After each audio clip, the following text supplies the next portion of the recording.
Hello, hello. How's everybody doing on this fine day? I'm going to tell you right now, I am giddy because we got our last inspection, our final inspection. It is done. No more County of San Diego inspectors on the property. We are all done. Now, let me tell you how we got here, which was 2 years ago. I'm going through a $500,000 backyard remodel right now. And I hate to say it, I think it's up to like $650,000. So did we have a budget? Yes. Did we blow it out of the water? Of course we did, like every construction project. But how it started was I wanted to go back to the desert. I have a little tiny racing career for all of like a year and a half where I raced dirt bikes and motocross. I love the desert. I love going out there. And I just want to get back into it. Now, I haven't had a trailer. I haven't had a motorcycle in a long time. And so I just didn't have any of the fun creature features to go out to the desert. And I said, okay. I was dating my girlfriend at the time. She's my fiance now. And I said, I want to go out to the desert. She goes, okay, well, what do you want to get? I said, I want to get a big trailer. I want to get a razor for you. I want to get motorcycles for the kids. And I want to go back out. She goes, okay, well, what do you need to tow it? I said, well, I need an F-250, something that can tow, 15,000, 20,000 pounds. She's like, okay, cool. She goes, I like big trucks. I would like to drive that truck if it's okay with you. I said, hey, you want to drive around that beast, knock yourself out? I don't. It's too big of a vehicle for day to day. She's like, nope, I want it. Let's move forward. Let's go. So we find the truck. We find the trailer. It's a pull behind trailer. It's not a fifth wheel, and it's 38 feet long. So it is a beast of a trailer. And our house is cut into the hillside on this little yuppie part of town here, this little mountain that we have. And I want to say, what if we move all this dirt off the property, put a big retaining wall up, and then we can back the trailer back into the side of the garage? She goes, great, it was done. By the time that conversation had even remotely finished, 5 minutes later, she was on the phone with her uncle, which was a big tractor guy that just does heavy dirt removal and removal for a living. It's literally what he does. He works for the big developers here in San Diego. Had him on the phone within 5 minutes, and his team was coming next Saturday to start moving the dirt. That's how fast it went. And I went, whoa. We have no idea what this is going to cost. I have no idea what the budget is. So we put down on a piece of scratch paper what we think it's going to be. I think we had 180 grand. They pull up with some of the biggest machineries you've ever seen. The skip loader is a 5-yard bucket, and the skip loader is bigger than my house. I don't even know what the other machinery is called, the excavator. It was one of the biggest excavators that Otay Mesa rents here in San Diego. And within, I say 7 to 8 hours, they had moved probably close to 700 yards of dirt. I mean, that's 70 dump trucks right there. And it is just mound of dirt, this pile of dirt bigger than the house. Couldn't believe it. And then when they were moving the dirt, they said, by the way, dirt doubles in size, literally a 2x factor. So if you have this little cube of compressed dirt, by the time we get it and fluff it up, it will be a 4-yard square of dirt. They were not lying. It was unbelievable how much dirt there was. Dump truck after dump truck after dump truck. We started hauling dirt off the property. Now, here's the fork in the road. We're in the middle of COVID. The counties are shut down. Permits take 1.5 years. I'm doing everything to code. Do I get permits? No. Private property. It's my property. I can do what I want. So we just moved forward.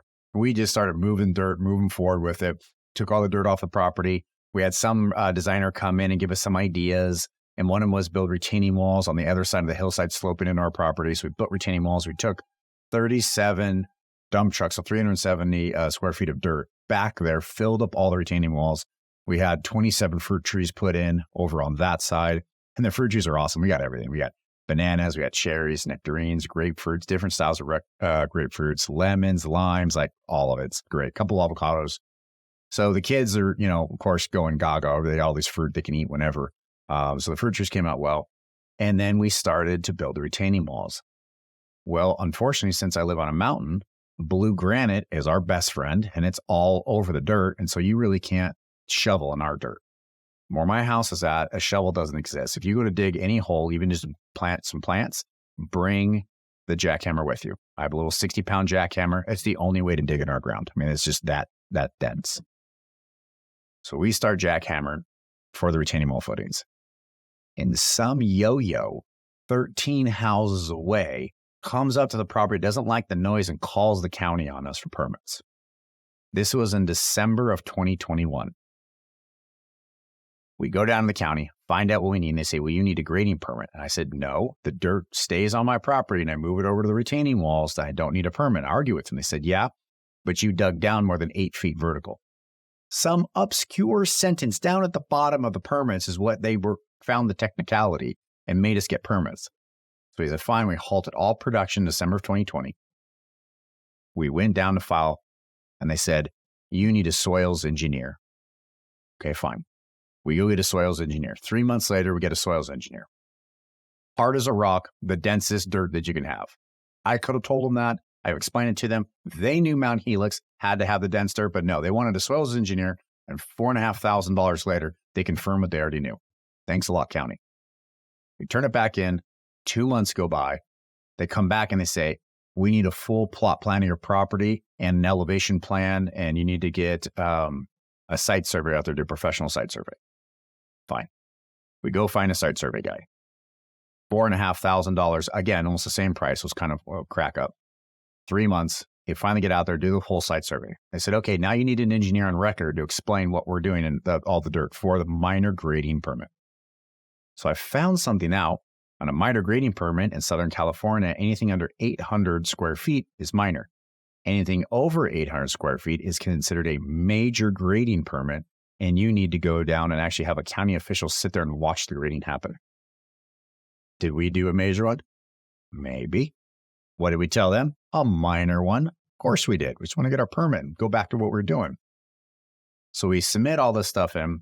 They nitpicked it left and right and left and right. And all of a sudden we have a great individual at the county. We walk in, we sit down at the counter. There's just stickers and stamps all over the thing with corrections. We've been at this for a year now. It's mid-2022. And this gentleman takes pity on us and goes, what are you trying to do? So we explain it to him. Very honest and open. We want to move the dirt, set up a retaining wall, put in a small kitchen backyard, and redo the pool and do this bunch of flat work, which is basically concrete work around the property. So we can pull in and drive in and have all our toys. He goes, okay. He goes, well, don't you want to build a garage? He starts pointing the plan. I said, yeah, we want to build this 4-car garage detached off the house. And so we draw it all up and he goes, okay. He personally, and bless this man's heart, personally went to every counter and asked for them to stamp out because he's blessed it and they're good. And basically pulled strings.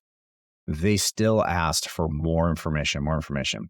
Then the dirt we had moved up, we had to do a compaction report. So I had to go buy a little stomper and stomp the dirt for an hour to see it was compacted. So when they tested it, they could say, yes, I compacted it correctly. To which I fought with the county and said, no one's going to build on it. No one's going to have a house on it. It's literally for trees. And I don't want to compact it because the roots aren't going to be able to grow in the trees. Nope, not at all. They still want a compaction report. So we picked a little square where no tree is going to grow and did that right there and said, you test here. The lady goes, sorry, I have to test wherever I feel like it. And I said, but I compacted here. After a quick conversation, she tested in 4 other areas and tested in our compacted area. Lo and behold, the dirt that we're in is blue granite / clay. Everything compacted the same. So I spent an hour compacting, have the dirt go down this much, and it's still measured out the same by their little tools. So fun in the sun for us, having to spend all this time, energy, money, just for them to get the same exact report that they have. We finally submit it. And then in February of 2023, a year and 6 months later, or 4 or 5 months later, maybe it was March, April, we finally get our permits. We get all the contractors back together. We said, all right, guys, let's start moving forward. Let's start rocking and rolling. We get them all lined up. Now, for those of you who are not in my close inner circle, you don't know that Halloween's a big party for us. We always throw a huge get together. Me and my fiance have about 7 or 8 animatronics. They're always moving, scary. We have a little haunted house through the new 4-car garage. That's before we had it. We had the kind of haunted house on the side of the house. We're excited for this new one. This is the first one we get to launch this one. All these different things. We had 120, 100, between 100 and 120 people there last year. We're looking to have around 140 this year. Halloween is a big get together for us. We just enjoy it. All the kids, we have prizes, a bunch of games for them. Some of the old games, bobbing for apples for when gets their, their face wet and stuff. It's a lot of fun watching it. It's definitely for the kids. The adults just sit and hang out, but a lot of fun. So we wanted to get this whole backyard set up for Halloween. I mean, that's the goal, which is for us, it's a week and 2 days away. It is 9 days away from when you're going to listen to this. So we're at the end. The last 3 days, we poured all the concrete around the pool. We poured another 4,000 square feet down the back of the house. And we have another 4,500 to 5,000 square feet around the garage and the whole front entry area. That's what we have to do last. And then the hydraulics goes in for the pool on Friday. And all the pool engine pumps are getting put in today and tomorrow for the fill on Friday. 2 years. 2 years this has been going on. Now, should I have gotten permits ahead of time through the COVID and all that to go through this? No. I'm going to tell you right now, no, I shouldn't have. Because the amount of time is the same. They would have maybe go a year and a half to get all the information, give it to them so they could still do the same way. When it was all said and done, even though I'd built half the retaining walls and half the work before they caught me, everything was to code. I proved everything, showed them everything, took pictures all the way through the process. The inspector came out, he looked at all the pictures, said, "Oh, you did it to code, great," signed right off. No problems, no problem. They just wanted to make sure it was done right. But should I have gotten permits for the 14-foot retaining wall? Okay, fine. Is it a retaining wall? No, it's a soldier pile wall. For those of you guys who don't know what a soldier pile was, we have gigantic I-beams that went into the ground on a 1-2 level, which means for if it's a 14 feet, 7 feet are in the ground. If it's 20 feet tall, 10 feet's in the ground. So we have 5 beams in the back that are 28 feet tall because they're 14 feet tall and then 14 in the ground. So that's how big those I-beams are. Then we have the wood in between there. That was a massive undertaking. I will say that one. Should I have gotten permits for that one? Yeah. Unless you know somebody like I do. It's kind of in this game, you have a bunch of connections and you can kind of play those cards just every once in a while. When I will tell you though, when we had 2 contractors come out to build the garage, they saw the soldier pile wall and they couldn't believe we had done that on a residential property. And they actually didn't want the work. They're like, "You know too much about commercial buildings and stuff. This is just a small garage. We don't want anything to do with it." That soldier pile wall actually scared people off our property. They didn't want to work with us because it was too big and they thought that, we knew what we were doing. They couldn't scam us or whatever their thought process was. I won't put words in their mouth, but it was really weird. They come on the property, see the soldier pile wall, and they're like, "You bid dog?" I'm like, "Yeah." "Oh, I'm really busy. I don't think I can take this work." It was one of the funniest things. Talk about being psyched out by a big retaining wall. So this day has been a long in the making, long time coming, 2 years. Unbelievable amount of work and stress and everything that went with it. And I will tell you that one begat the other. Here's the changes that we made. Since we had to live in dirt for a year and a half, we stared at the pool for a year and a half. We decided that we wanted a spa.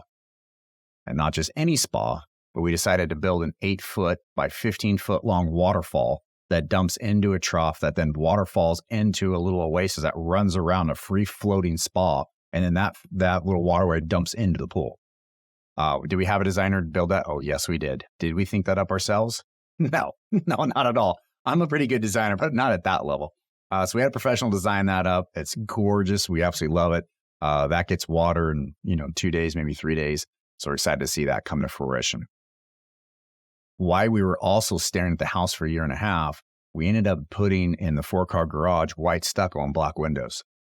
Now, when you have a 1964 house that's tan with old aluminum windows, you want to update it to match the cool new garage that you just built. So on a spur of the moment last month, we actually pulled the trigger on all new stucco and pulled all the siding off of our house and went to go put in all brand new vinyl black windows and redo the stucco.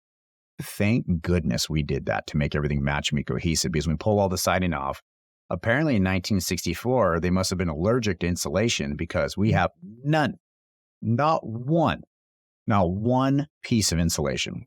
So we got R19 throughout the whole entire house, got that all set up, put all the real siding on the stucco. I will tell you the last 2 days has been 90, 92 degrees. Our house is still a consistent 75 degrees inside and the air conditioning's not even on.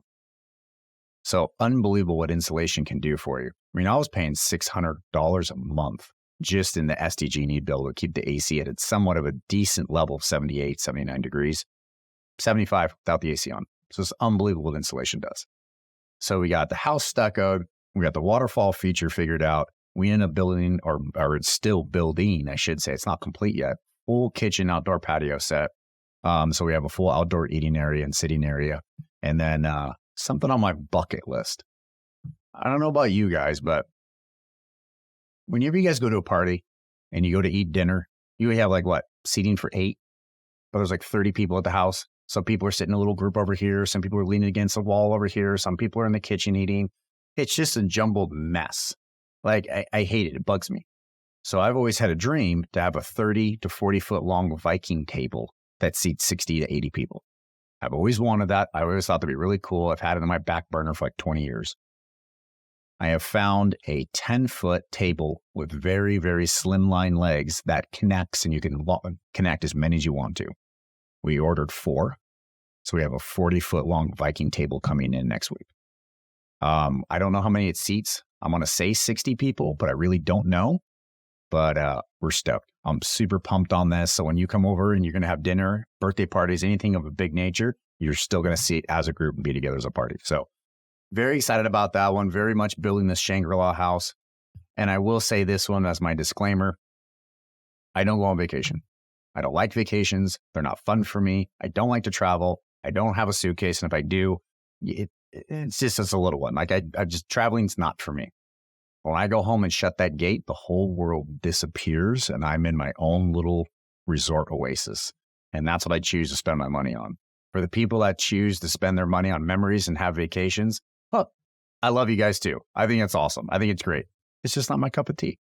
So that's my Shangri-La house. That's what I've been working on for the last 2 years. I'm giddy. So I want to share with you guys to say how excited I am. The county's gone. We're seeing the light at the end of the tunnel. And in 3 days, the house is finally done.